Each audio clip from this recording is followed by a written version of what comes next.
Hello mga madam, mga sir, welcome back to my channel.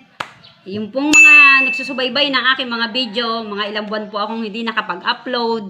Kasi po, nabakante po yung aking pag-upload dahil po sa aking mother dear. Yung pong mga sumusubaybay po sa akin, na ipinakita ko po sa inyo, yung umuwi po ako ng Laguna para po magbantay sa aking magulang, ng aking mga nanay at tatay. Ayun po, sa kasamaang palad po wala na po ang aking mother.